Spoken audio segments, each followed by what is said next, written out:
पहली दो लगातार हार के बाद मुंबई इंडियंस को अब अपने ही घर में राजस्थान रॉयल्स से भिड़ना था, जिसमें टॉस राजस्थान रॉयल्स ने जीतकर पहले फील्डिंग करने का डिसीजन लिया। तो मुंबई इंडियंस की शुरुआत बिल्कुल भी अच्छी नहीं रही। पहले ही ओवर की 5वीं गेंद रोहित शर्मा के बल्ले का बाहरी किनारा लेकर सीधे संजू सैमसन के हाथों में चलेगी, जिसे रोहित शर्मा को बिना खाता खोले पवेलियन लौटना पड़ा और मुंबई इंडियंस हो गया 1 रन पर 1 विकेट। और ट्रेंट बॉल की उससे अगली ही गेंद नमन धीर की पैड पर जाकर लगी, जिससे अपील होने पर अंपायर ने उनको आउट दे दिया। इस पर मुंबई इंडियंस ने अपना रिव्यू लिया, लेकिन अंपायर्स कॉल के चलते उनको आउट करार दिया गया और नमन धीर भी बिना खाता खोले पवेलियन लौट गए और मुंबई इंडियंस हो गया 1 ओवर में 1 रन पर 2 विकेट। उसके बाद बर्गर के अगले ओवर में ईशान किशन ने कुछ बड़े शॉट्स खेलकर उनके ओवर में 12 रन जरूर जुटाए, लेकिन फिर उसके बाद ट्रेंट बोल्ट के दूसरे ओवर की दूसरी गेंद पर इंपैक्ट प्लेयर के रूप में ब्रेविस ने एक शॉट खेला, फील्डर को वो भेज न सके और इस बार आंद्रे बर्गर के हाथों में ही सीधा कैच चला गया और लगातार ये तीसरा बल्लेबाज था जो गोल्डन डक बनाकर आउट हुआ। ट्रेंट बोल्ट अपना हैट्रिक तो कंप्लीट नहीं कर पाए, लेकिन 3 बल्लेबाजों को 0 पर आउट कर 14 रन पर 3 विकेट हो गए थे। लेकिन अभी 20 रन बने ही थे मुंबई के टोटल कि बर्गर की एक गेंद ईशान किशन के बल्ले का बाहरी किनारा लेकर सीधे विकेट कीपर संजू सैमसन के हाथों में जाकर समा गई,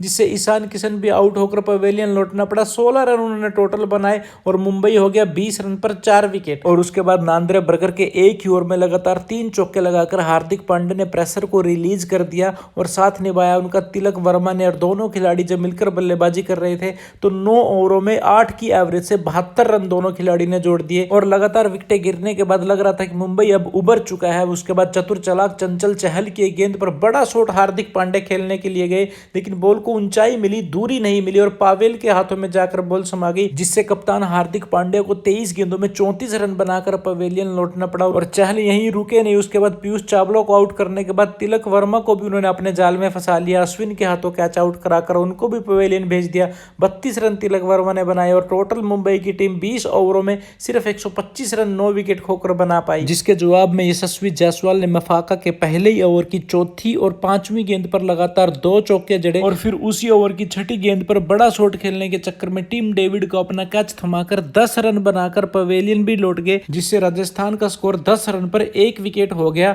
और भाई तू अगर ऐसे मुंह बनाकर खड़ा रहेगा तो मुंबई कैसे जीतेगा। खैर उसके बाद मडवाल ने संजू सैमसन को क्लीन बोल्ड कर राजस्थान को दूसरा बड़ा झटका दे दिया और मुंबई की मैच में वापसी करा दी। 12 रन राजस्थान रॉयल्स की ओर से संजू सैमसन ने बनाए और फिर उसके बाद बटलर भी एक मडवाल की ही गेंद पर बड़ा शॉट खेलने के लिए गए, वो भी फील्डर को ना भेज सके और बाउंड्री पर पीयूष चावला के हाथों कैच आउट होकर पवेलियन का रास्ता नापने से पहले 13 रन बनाकर गए। और उसके बाद अब राजस्थान की उम्मीद इनफॉर्म बल्लेबाज रियान पराग के सहारे थी, जिसके लिए यह आईपीएल अभी तक बहुत बेहतरीन चल रहा था। वहीं दूसरे छोर पर रविचंद्रन अश्विन का भी बल्ला लगातार घूम रहा था और बल्ले को घुमाते घुमाते ज्यादा बल्ला घुमा बैठे और मडवाल की एक गेंद को हवा में खेलकर सीधा तिलक वर्मा को अपना कैच थमाकर 16 रन बनाकर आउट होकर चले गए। लेकिन अब राजस्थान जीत के काफी करीब आ गया था, क्योंकि राजस्थान को जीतने के लिए अब 36 गेंदों में सिर्फ 26 रन चाहिए थे, जिसके बाद 36 गेंदों में 38 रन बनाकर खेल रहे रियान पराग ने लगातार 2 छक्के लगाकर 38 गेंदों में अपना अर्धशतक कंप्लीट कर दिया।